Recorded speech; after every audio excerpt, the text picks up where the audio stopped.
Já, komið sæl og blessuð og velkomin í þáttinn Frelsið yndislegt. Ég Guðmundur Ingi og í þessum þáttum ætlum við að ræða allar hliðar fangelsmála, hvað við erum að gera rétt og hvað erum við að gera ránt og hvert ætlum við að stefna í þessum málaflokki. Í þættinum í dag ætlum við að ræða tiltölulega nýtt verkefni Rauða krossins sem heitir Félagsvinir. Félagsvinir Félagsvinir eftir afplánun verkefni sem ætlað fólki sem hefur nýlokið fangelsvist en það eru margir sem þurfa mikinn stuðning til að koma út aftur eftir afplánun og til að hefja nýtt líf. Ég vil taka fram að ég hef sjálfur aðeins komið að þessu verkefni bæði í byrjun eða stofnun þess og eins hef ég verið í ráðgefandi stjórn fyrir félagsvinni og haldið fyrirlestra fyrir sjálfboðaliða. En til að ræða þetta flotta verkefni hún komin til mér hún Sigríður Ella, verkefnastýra félagsvina hjá Rauða krossinum. Sæl, vertu velkomin. Takk fyrir að bjóða mér. Já, hvað segir þetta verkefni? Hvað snýst það? Þetta snýst náttúrulega fyrst og fremst að einstaklingar sem að fara að ljúka afplánun geti fengið aðstoð, stuðning við það að taka svona þessi stóru skref aftur út í samfélagi og í rauninni þetta þannig að þeir sækja þú sækir sjálfur að taka þátt í verkefninu og þetta ársstuðningur, þannig að þetta langt og fínt tímabil. En hvað menn eru þá að sækja jafnvel löngu áður en þeir losna eða hvernig það? Sko það allir gangur á. Sumir náttúrulega sækja og það ansi langt í að við getum byrjað eða hafist handar en svona í stuttumáli þá það þannig að við viljum helst að geta byrjað að styðja einstakling sem hefur sótt 3 mánuðum áður en hann losnar. Okay. Og það aðalega bara þannig að bæði þú getur myndað tengsl við þann sem að fara vera með þér í þessu ferliðinu, mynda traust og vinskap náttúrulega, en líka einmitt að byrja strax að vinna í þessu praktíska. Að við getum strax byrjað að ræða það hvað býðin þú kemur út, ertu með húsnæði, ertu að fara, eitthvað prógram, einhver virkni, atvinna og svo framvegis. Eru þið þá að heimsækja þau fyrst í fangelsin? Já. Sko, það í rauninni þannig, svona kjarninn í okkar verkefni þessi maður og mann stuðningur í ár fyrir þá sem sækja En síðan erum við líka með stuðning fyrir einstaklingar sem sækja og eru með mjög langan dóm að baki. Og þá í rauninni það þannig að þú getur fengið einstakling sem kemur til þín vikulega, hálfsmánaðarlega eftir svona hvar þú ert staðsettur. Og þá í rauninni þessi stuðningur náttúrulega aðeins öðruvísi, en þá hann samt líka í ár og þetta í boði. En við viljum einmitt helst að tengingin hefjist svona 3 mánuðum áður og síðan hægt að halda áfram þegar viðkomandi losnar úr afplánun. Hvað það svona helst sem að þessir aðilar þurfa aðstoð með? Eða það eiginlega bara til að fá vinskap eða heimsókn eða þið að hjálpa þeim með einhver verkefni til dæmis meðan þau eru inni eða? Sko, það náttúrulega mjög einstaklingsbundið. Það náttúrulega algjörlega þannig. En svona í grunninn þetta náttúrulega einhverjir ákveðnir hlutir sem að þú telur þið þurfa aðstoð við. Þetta getur verið húsnæði, þetta getur verið stuðningu við að mæti viðtöl hjá félagsráðgjafa, tengja við umboðsmann skuldara, vinnumálastofnun, þetta getur verið aðstoð bara við að halda utan líka svo hlutina þegar þú kemur út. Ef maður fer alveg þangað, bara að þú ert kannski með eitthvað plan, hvernig getum við fylgt því eftir saman. Þú sem einstaklingar sem sækja að vera með í verkefninu, þeir eru með mjög svona skýra sýn á því og sérfræðingar í sér hvað þeir þurfa, hvað þeir vilja. Og við förum mjög vel yfir það saman, svona hvernig myndir þú vilja nýta Siggu eða Ragga eða hvern sem þú ert tengdu við. En já, maður setur sér svona ákveðin kannski markmið, síðan svona fylgt því eftir og við fylgjum því alveg ágætlega vel eftir. Síðan svona formlega tekin staðan þegar að viðkomandi tímabilið hálna og síðan í lokin. Hvað svona kannski mikilvægasta sem að fangar eru að þurfa að vera með í lagi þegar þeir eru að koma út eða svona sem þeir eru að biðja aðstoð með? Er það eitthvað eitt sem er svona mikilvægast fyrir þá sem þú veist Sko ég myndi náttúrulega sko sjálf svona tala það að bara svona grundvallar atriði eins og það að vera með húsnæði. Ef þú ætlar þér, ef þú ert með einhver plön, þú ert með eitthvað svona ég vil helst ekki koma hingað aftur, það náttúrulega eitt sem við heyrum alltaf. Það náttúrulega bara ég ætla ekki að koma hingað aftur. Síðan það svona, ok, hvað þurfum að gera, hvað vilt þú gera og allt þetta. En grundvallar atriði náttúrulega einstaklingur sé með húsnæði og að það sé einhver virkni, að einstaklingurinn finni það að hann tilheyri samfélaginu, sama hvers konar virknin það er. Er það atvinna eða er það öðruvísi virkni? Og náttúrulega fjármál, það ákveð öryggi, það erfitt að fara nú ætla ég bara að gleypa himinn og jörð og allt bara blússandi ferð ef þú ert ekki með fjármálin svona öruggt. Það bara ákveðið álags og stressfaktor í þínu lífi. Þannig að ég myndi segja náttúrulega bara húsnæði, fjármál og einhvers konar virkni. Þú veist, þetta er svona, já, og að þú sért kannski með einhvern stuðning af því að hvað sem það er fjölskylda eða vinir eða í hvaða formi sem það er, en þá er það náttúrulega mjög mikilvægt að maður hafi og finni að það er einhver stuðningur. Er ekki sko stór hluti af þeir sem eru að koma á afplánu, þeir eru með fjármálinni ólægi og þeir eru á vanskilaskrá og þeir eru í erfiðleikum, hafa kannski ekki skilað skattarskýrslu í áratug eða eitthvað slíkt, sko, þannig að þetta er örugglega ekki auðvelt. Nei, en eru þið að útvega þeim húsnæði? Eru þið að útvega þeim vinnu? Eru þið að... Sko, einmitt, góð spurning, þú ert ekki fyrsti sem spyrð það, en við erum ekki með atvinnu og fjármálin bara einhvern veginn á silfurbakka. En enga síður þá eru við með leiðir sem auðvelda er að taka þetta spor í til dæmis átt af því, ok, hvað á ég að gera ef ég er ekki með húsnæði? Þá er ákveðnir hlutir sem munu auðvelda er þá leið að við getum fundið húsnæði saman. Við erum líka með ákveði bara, hvað sem bara svona þekking og reynslu í kringum það. Hvað er best að gera, við hvern þarf að tala, hvað þarf að skrifa undir, hvað þarf að gera, hvað er líka bara rétt þú hefur og hvaða möguleikar er í boði. Og það er eins með störf og annað. Við tölum sko í rauninu sjálfboðaliðin sem sjálfboðaliðin sem þú væri þá tengdu við ef þú sækir til dæmis, er ákveðið svona millistykki. Nær einhvern veginn að brúa þetta bil og aðstöðu við að þeim markmiðum sem þú ert búin að setja þér. Þannig að þið eru að styðja þá við að sækja sjálfum hlutina, þess að þið eru ekki að gera það fyrir þau, heldur þið eru að hjálpa þeim að gera það sjálf. Það er svolítið þannig. Það er náttúrulega lykillinn, held ég bara í því að bæði að efla sjálfan sig og trú á sjálfan sig að gera hlutina sjálfur og geta gert það sjálfur. Þannig að já, við myndum gera það með viðkomandi og við myndum opna kannski einhverja nýjar leiðir eða opna eitthvað svona, þetta er í boði fyrir þig, hér getur þú gert þetta og þetta og þá kannski ef að viðkomandi á í erfiðleikum með það eða hefur ekki, eða þú veist, er að gera eitthvað svona í fyrsta skipti, þá auðvitað styðjum við viðkomandi og sýnum og aðstofum.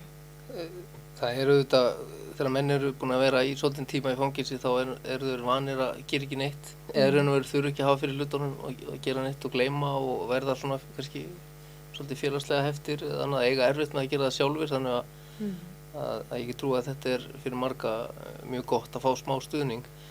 En nú er fyrirmyndin að þessu verkefni kannski tekin svolítið frá Noregi, ekki satt? Þeir hafa verið með þetta verkefni lengi, en er þetta svipa hér með að við verkefni úti eða er þetta eitthvað öðru vísi? Er einhver munur á verkefninu? Já, sko, Noregi er náttúrulega alltaf mjög framalega í öllu sem tengist fangelsismálum, bara almennt og Sko, verkefni úti, þetta algjörlega fyrirmynd frá Noregi og það með 15 ára, sko, það 15 árum á undan, ef ekki meira, ef mig minnir. Þannig að auðvitað eru þeir komni lengra og eru búin að útfæra hlutina mun betur og eru komið alls konar, hvað segir maður, alls konar aðstoð sem að við erum ekki komin í gang með. Auðvitað er það okkar markmið, ég meina ef að við horfum í framtíðina þá er það algjörlega eitthvað sem að við myndum vilja líka, en eins og staðan í dag þá erum við í rauninni með bara svona aðalkjarnan og erum að fínpúsa hann og gera hann vel og það er þetta maður og mann stuðningur í ár. En síðan er náttúrulega draumurinn að útvíkka það. Já. Hvernig hefur ykkur verið tekið, þar að segja í fangelsunum, nú er ekki auðvelt að mynda traust, kannski við fanga, það getur tekið langan tíma, hvernig hefur ykkur verið tekið og eru það að ná að mynda tengsl? Já, þetta einmitt, þetta hefur tekið kannski tíma, það er enginn sem kannski svona hoppar á þetta, kannski alveg svona í byrjun, en okkur hefur tekið rosa vel. Og það er mikla svona samræður sem myndast, við sem sagt við förum vanalega þegar allt gengur eðlilega fyrir sig, þá förum við, er ákveðin hópur sem fer alltaf mánaðarlega inn á Litlahraun og Hólmsheiðina og Sogn og þar myndast bæði umræður og spurningar og fólk já, ég myndi segja okkur hafa verið tekið núna til dæmis, eftir svona tók smá tíma, alltaf. Jákvætt, áhugi, já, ég myndi segja okkur að tekið vel. Nú, hafið þið alveg svo við hjá afstöðun, við fáum að fara inn og ganga og hitta menn á þeirra svæði og þeirra svona á jafningja grundvelli. Myndirðu ekki segja að það væri svona lykillinn svolítið í þessu, að hitta þau á þeirra svæði og ná góðum samskiptum við þá á göngunum, ekki það sé vera að kalla menn í viðtöl og svona eitthvað einn og einn. Ertu ekki sammála mér í því? Jú, mér finnst mjög mikilvægt einmitt að maður eigi samtal og ræði saman einmitt hlutina og einmitt eins og með þetta verkefni það er náttúrulega algjört grundvallaratriði að við séum að koma mánaðarlega. Ég meina við fundum það bara eins og núna á COVID-tímum þegar var allt lóku læs þá náttúrulega bara hvernig komumst við getum ekki átt neitt samtal í rauninni og ég meina ég get ekki verið bara í einhverju kallkerfi og bara halló, munið eftir okkur þannig að jú, algjörlega mikilvægt. En fangaverðir, nú þetta svolítið nýtt fyrir þá að bæði afstæða og félagsvinur og fleiri sé að koma bara svona inn á ganga og hitta fólk og þetta er já, nýtt en hefur tekist ótrúlega vel. Já. Hvernig taka þeir þess, bæði það að það séu að koma svona fólk bara út úr bæ, skilur inn á ganga og eins bara að meðtaka ykkur, hvernig hafa þeir ekki tekið ykkur vel? Jú, ég myndi segja sko, við erum náttúrulega í miklu samstarfi við Fangelsismálastofnun, annars kæmust við ekkert inn í fangelsin bara alltaf hægri vinstri, þannig að og við ykkur, en ég myndi segja sko, alltaf þegar við einmitt komum þá eru starfsmenn inn í fangelsunum, þeir taka okkur vel og þeir eru svona með okkur í því að eða svona við erum alltaf líka í samtali að því ég legg áherslu á það einmitt þið getur líka látið einstaklinga vita þið getur verið, af því að úti til dæmis þá það alveg þannig að starfsmenn í fangelsunum að láta vita, heyrðu það svona í boði og heyrðu, veist þú að þetta þú getur sótt þetta það svona meiri kannski samstarf þannig en svona á heildina litið þá hefur það gengið vel. En með sjálfboðaliðana ykkar sem eru félagsvinirnir sem eru að koma, hvaða fólk er það? Já, það náttúrulega bara stórkostlegt fólk og bara ótrúlegur hópur í rauninni sem að hefur ákveðna reynslu og þekkingu sem nýtist þeim rosalega vel í þessu hlutverki. Þetta náttúrulega sjálfboðaliðar, Rauði krossinn sjálfboðaliða hreyfing og það náttúrulega skuldbinding, þú búin að skuldbinda þig í ár að þú ætlar að vera til taks fyrir Gumma eða Siggu Þannig að þetta náttúrulega mjög svona náið samstarf og það alveg mikið að skuldbinda sig í ár, svona í sjálfboðaliða vinnu. En máli að þau eru með svona þennan rauða þráð að þau brenna fyrir svona kannski þennan hóp eða þannig að þeim finnst vanta stuðning og þeim finnst að það ætti einhvern veginn að vera bara sjálfsagt að þegar að það svolítið erfitt í lífinu og stórt og mikið í gangi að maður hafi einhvern meðbyr. Þannig að þeim bara nú náttúrulega komin örugglega eitthvað, ég man ekki eins og spurninguna, en Já, en hvað, ég meina geta En já, þetta góður hópur. Já, geta allir orðið félagsvinir? Eða, já, sjálfboðaliðar. Í rauninni, sko, þá þetta nú þannig verkefni að það flesti sem koma og sækjum inn í þetta verkefni eru náttúrulega með ákveðna svona ástríðu fyrir kannski þessum svona hóp eða þannig, áhuga á því að styðja þennan hóp. Þannig að það kannski ekki svona, það ekki bara gomma sækjum af alls konar fólki, það svona ákveði fólk sem sækir en þú verður að vera orðin 25 ára og þú verður að geta skuldbundi í ár og það náttúrulega fælir suma frá, þetta langur tími í sjálfboðaliða vinnu. Og náttúrulega þú þarft að vera með svona ákveð element í ég veit ekki hvað maður segir, svona í farteskinu, reynslu, þekkingu, líka bara svona mannleg samskipti, ákveðin skilning, ákveðið svona fordómaleysi, til þess náttúrulega geta sinnt þínu hlutverki vel. Myndirðu segja að það væri betra eða að menn hafi þessa reynslu hafa verið á plánum þegar það eru sjálfboðaliðar eða eða má það ekki eða eitthvað þess? Það má og ég tel náttúrulega að sko öll reynsla þegar þú ert búin að læra eitthvað af henni og hún nýtist þér í einhverjum þroska eða einhverjum jákvæðan hátt að þá hún algjörlega gulls í gildi. Þannig að ég myndi alltaf telja allir náttúrulega velkomnir að verða sjálfboðaliðar í verkefninu. En þetta náttúrulega rosalega dýrmæt reynsla. Þú getur sett þig aðeins svona betur eða svona, í spor af því þú hefur upplifað. Ég hef aldrei setið inni þannig ég get ekki ímyndað mér það. Þannig að ég myndi telja þetta að vera dýrmæt reynsla. En hvað hvað sjálfboðaliðum kennt eins og til þess þeirra eru námskeið fyrir sjálfboðaliða? Hvað verið að kenna þeim? Hvernig?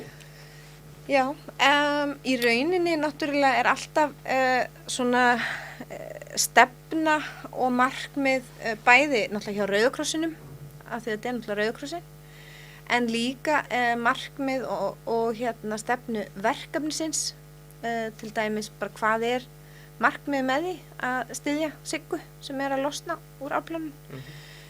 Síðan náttúrulega ákveðin svona leiðaljós sem að við náttúrulega viljum öll að svona okkar fólk sem í verkefninu vinni eftir og síðan náttúrulega kannski að fólk kannski fá aðeins meiri svona dýpt eða innsýn inn í kannski bakgrunn hjá einstaklingum sem hafa eru í afplánun eða hafa verið í afplánun. Já, og svona virkar hlustun og ákveðna samskiptatækni og það svona frekar breytt og mikið, en síðan náttúrulega það náttúrulega einmitt til þess að verða sjálfboðaliði í verkefninu þó þarftu að náttúrulega standast þessu kröfu sem ég sagði áðan með 25 ára og tilbúin að setja þér 1 ár, en þú þarft líka náttúrulega að koma á námskeið og fara í þjálfunina og vera búin með það áður en þú getur byrjað. En hvað með nafnið, félagsvinir? Það kannski ekki rosalega flott nafn. Nei. Hvað fælir það ekki svolítið frá? Jú, ég veit ekki hversu oft ég hef heyrt þegar við mætum og erum að kynna þetta að það bara wow, ég þarf enga vini, ég bara, þú veist, bönns af vinum, hægri vinstri, hann vinur minn, þessi vinur minn, þú veist, það byrja strax að þetta vinur, þetta svona ákveði en já, jú, það fælir pínu frá, sko, en það ótrúlega samt að því að stundum einmitt, þegar maður svo fyrir að ræða þetta aðeins dýpra, þú veist, bara já, þetta svolítið kjánalegt, ég er sammála, þú veist, ég er ekki hugmyndafrjó með þetta, ég fer bara út í bleiki partusinn, það einhver hugmynd sem við getum unni með? Þú veist, ég er mjög slæm í þannig að við erum við erum búin að segja bara ef þið erum einhver góð hugmynd, komið með, það er ekkert, við erum náttúrulega, þetta er tilraunaverkefni sem að við náttúrulega erum að bara býta okkur í hnúana að haldi áfram. Þetta sem þýðir náttúrulega þetta í þróun, þannig að komið með hugmyndir. Við erum alltaf bara, ef þetta glatað. Nú setjum við samkeppni nafn í fangelsinu og reynum að koma með nýtt nafn. Já. En hvað það eru sjálfboðaliðar, þeir fá náttúrulega ekkert greitt, þeir eru sjálfboðaliðar. Sjálfboðaliðar. Þú ert eini starfsmaðurinn, það ekki í þessu verkefni. Jú. Já. En hvað eru sjálfboðaliðarnir margir? Já, við erum, ég held við séum í kringum, sjálfboðaliðarnir í kringum 40, eitthvað sirka ef ég man rétt. Sumir eiga eftir að fara á skyldunámskeið sem verður núna í apríl, þannig að ef einhver vill sækja þá er ennþá tími. En málið er að sjálfboðaliðarnir okkar, þeir sinna í rauninni svolítið mismunandi verkefnum, eins og ég sagði áðan, það er ákveðin hópur sem fer í fangelsin. Í heimsókn mánaðarlega og það er alltaf 2 og 2, kynna verkefnið, spjalla, taka við umsóknum og svo framvegis. Síðan í rauninni eru starfsmenn sem að sjá þetta, okkar svona kjarna, maður og mann, stuðning og hvað ætlaði að segja? Já, og svo er eins og það er starfsmaður sem er bara að sjá fatnaðinn, að það sé alltaf fatnaði frá Rauða krossinum. Þannig að þetta er svolítið, þetta er stór hópur. En hvernig skiptist þessi hópur? Er þetta allt konur? Eða eru kallar líka með eða er þetta svona nokkuð jöfn skipti? Þetta var einmitt í byrjun eins og bara með sjálfboðaliða yfir höfuð þá eru konurnar aðeins í stærri hlutfallega prósentum og það byrjaði svolítið þannig í verkefninu en núna hefur verið svona aukning í að það eru líka menn sem eru sjálfboðaliðar. En hvernig, nú eru sjálfboðaliðarnir að félagsvinir og sjálfboðaliðar að mæti fangelsin og hitta fangana og síðan koma þau út á eftir og eru líka að hitta eða þau og hvernig myndast vinskapur á milli eða er einhver lína sem þið dragið upp á bara samskipti og annað? Má gera ráð fyrir að ef þú ert mikið að hitta einhvern að það myndist einhvers konar vinskapur eða einhver tengsl. Já. Hvernig er það? Er einhver ákveðnar reglur með það? Eða? Einmitt, það myndast einmitt alltaf, myndi ég í meiri hluta einhver vinskapur, af því að annars náttúrulega getum við ekki byggt upp svona traust og svona þannan, við getum einhvern veginn ekki unnið að neinu saman ef maður treystir ekki manneskjunni sem maður er í tengslu við. En þetta er náttúrulega verkefni sem að allir þáttakandinn taka sjálfir sækja afsakið og þeir vita í rauninni að þetta er þetta ár og og þú veist þegar að því kemur að viðkomandi er að klára sitt ár þá kannski getur maður líka átt samræður meira svona hvernig ætlum við að hafa formið eða svona vinskapinn eða samskiptin núna. En af hverju er miðað við ár eða þessar 12 mánuði? Hvað er það sem að er það eitthvað sem að þú veist? Já, í rauninni eins og úti þá er þetta í ár og svona í svona grunninn er það í rauninni bara það að ár er mjög góður stuðningur af því það breytist, þetta er svolítið svona það eru 3 mánuðir og meðan viðkomandi er ennþá inni þá er mjög praktískt og auðvitað mynda vinskap og traust til hvers annars. Síðan í rauninni kemur smá umskipti þegar viðkomandi kemur út aftur af því þá er mikið að gera, það er alls konar tilfinningar, það er bara álag að koma sér fyrir eða þú veist, þetta er bara svona svolítið nýtt.